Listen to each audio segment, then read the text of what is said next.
Buena jornada, compañeras y compañeros de Fogón en Fogón. Bueno, otro fin de semana en la previa a esta Semana Santa o de turismo, o como ustedes saben en el caso de Uruguay, Semana Criolla, Semana de la Cerveza, Semana de la Vuelta Ciclista, en fin, una semana que se presta para donde uno se sienta más cómodo en cada una de esas actividades o en todas, pero que de alguna manera también es como la última pausa de esta idiosincrasia uruguaya, como se dice popularmente, la vida social y política en Uruguay empieza realmente cuando pasa la línea de meta del último ciclista. ¿Por qué? Bueno, porque esto hace que el ritmo del país cambie. Sin embargo, hablando de ritmos, hay una situación que se viene debatiendo, que se viene generando, que dentro de la propia fuerza política del gobierno hay matices, por supuesto, como no puede ser de otra manera, a un partido que se basa en la existencia de una coalición, y que tiene que ver justamente con esto, con los ritmos de, del ejercicio del gobierno. Si en definitiva, tomando el ejemplo de la Vuelta Ciclista del Uruguay, el ritmo del gobierno viene en la delantera, viene en el pelotón del medio o viene en los rezagados. La visión general parecería ser que el ritmo del gobierno viene en algunos temas en el pelotón, en otros temas entre los rezagados y en otros temas en la delantera. Y voy a tratar de explicarme, porque quizás este ejemplo gráfico, con ser gráfico, no alcance para que comprendan lo que queremos sostener o lo que algunos sectores de la izquierda política del Uruguay están sosteniendo. Así que, si les parece, empecemos por el pelotón, por los que vienen encabezando y marcando el ritmo de gobierno. Y eso ha tenido que ver, ya lo decíamos nosotros en nuestra columna pasada, por lo tanto no vamos a profundizar, pero tiene que ver con algunas definiciones en materia de política internacional, definiciones que por supuesto también han vuelto a generar un nuevo debate en el seno de la izquierda uruguaya. Fundamentalmente lo que tiene que ver con la postura de la Cancillería uruguaya, que al decir de algunos dirigentes políticos es más un problema de no llegar a una síntesis política dentro del Frente Amplio que con una visión del gobierno, que es lo que tiene que ver con el tema del genocidio que el gobierno de Israel está ejerciendo sobre el pueblo palestino. Ustedes saben que las miradas sobre esa situación se basan básicamente en una teoría de genocidio, que es la que parece, de hecho incluso hasta por algunas resoluciones de algunos organismos internacionales, pero aparte por la contundencia de los hechos, la que prevalece sobre una más diplomática, si se quiere, que es esto de considerar que en realidad lo que está sucediendo es una guerra entre el gobierno de Israel y el grupo Hamas, este grupo de la resistencia armada palestina, que yo no voy a entrar a calificar en grupos terroristas porque creo que en algún momento tendremos que volver a dar un debate sobre qué implica un grupo terrorista y en definitiva cómo se ha logrado imponer una lógica desde los centros de poder, fundamentalmente de los Estados Unidos, que considera terrorista a cualquier grupo político o pueblo que se resista en armas, a pesar de que la propia Constitución de los Estados Unidos establece el derecho a los pueblos a la resistencia armada. Pero no vamos a entrar en ese tema. Lo que sí es cierto es que la Cancillería se ha expresado más en esta teoría de la guerra entre el gobierno de Israel y el grupo Hamas, a pesar de todas las evidencias. Y esto le ha hecho dudar de una medida que había tomado el gobierno de Luis Lacalle, que era la instalación de un acuerdo de la oficina de la Agencia Nacional de Investigación de Uruguay con una universidad en Jerusalén, instalando entonces una oficina de la ANI en Jerusalén. Esto fue motivo de discusión en el Consejo Directivo Central de la Universidad de la República, que por unanimidad de sus miembros definió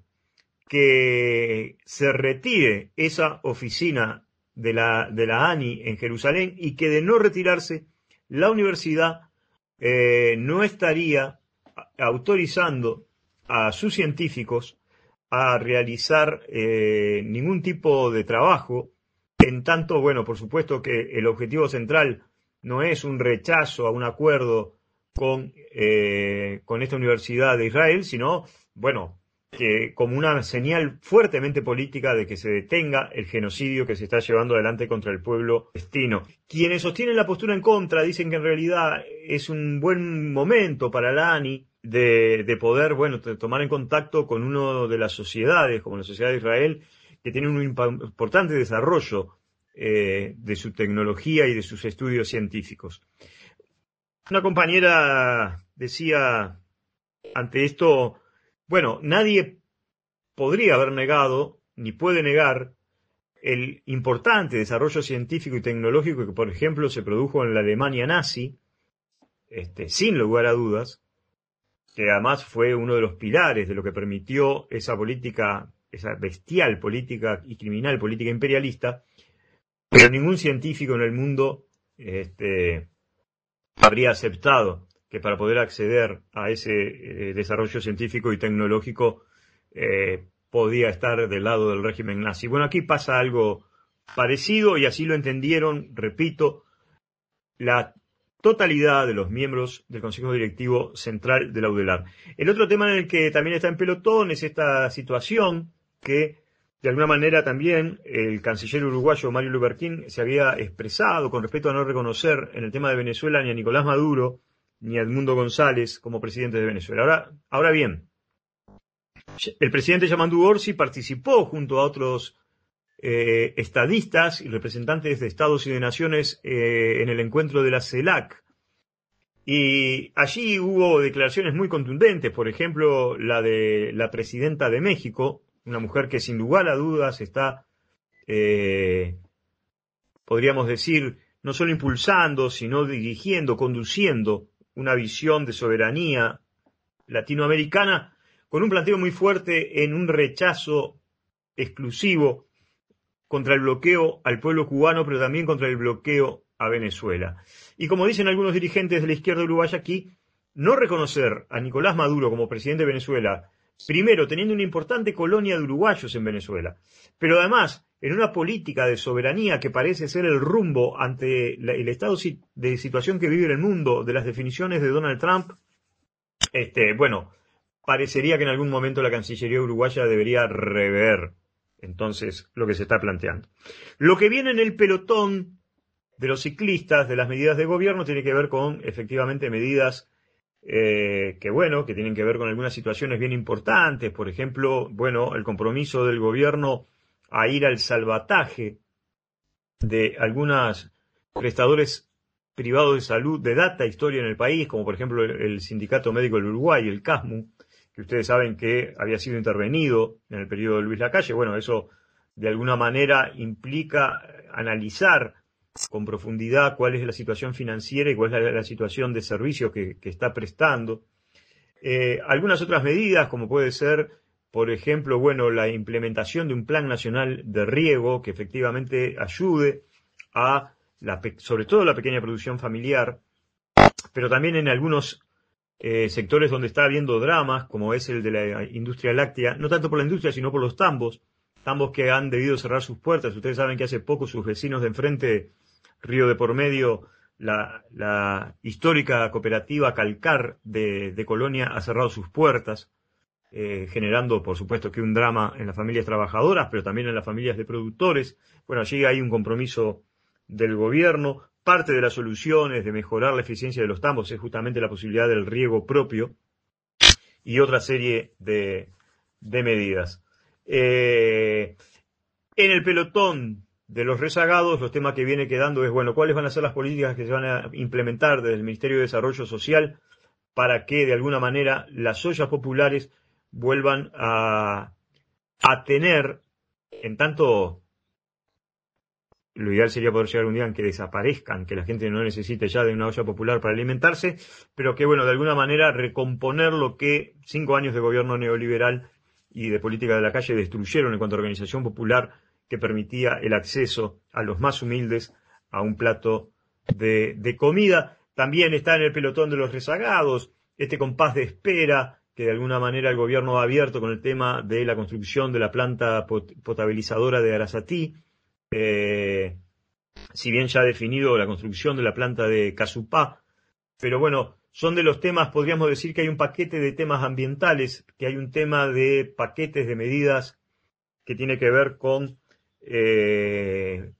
tema de las ollas, pero también con el mundo de lo laboral. Ustedes saben que hay allí una medida que planteó el ministro de Trabajo, Juan Castillo, que tiene que ver con eliminar el decreto que prohíbe el derecho de ocupación de los centros de trabajo,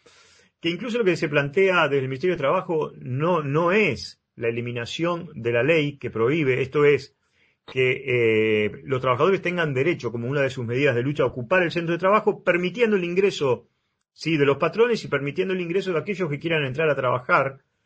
en un marco que claramente se habilita en el marco de las negociaciones. Ustedes saben que a partir de la LUC quedaba expresamente prohibido, bastaba con que un empleado quisiera trabajar o que el patrón decidiera que la planta estaba ocupada para que los trabajadores fueran desalojados. La idea del ministro de Trabajo es que ese decreto sea derogado para que de alguna manera todo se pueda volver a conversar y a establecer un marco de negociación que con la LUC no existía. Bueno, esto parece haber encontrado algunas resistencias dentro de la propia fuerza de gobierno. También el PIT-CNT va a volver a plantear en lo que va a ser el Consejo de Salarios el tema de la reducción de la jornada laboral. Y, bueno, todos sabemos que la cereza de la torta va a estar durante el 2025 en lo que va a ser la definición del presupuesto, del primer presupuesto de este gobierno, que habrá que ver, bueno, de alguna manera allí cómo se reparten las pocas moneditas que parece haber dejado el gobierno de la calle.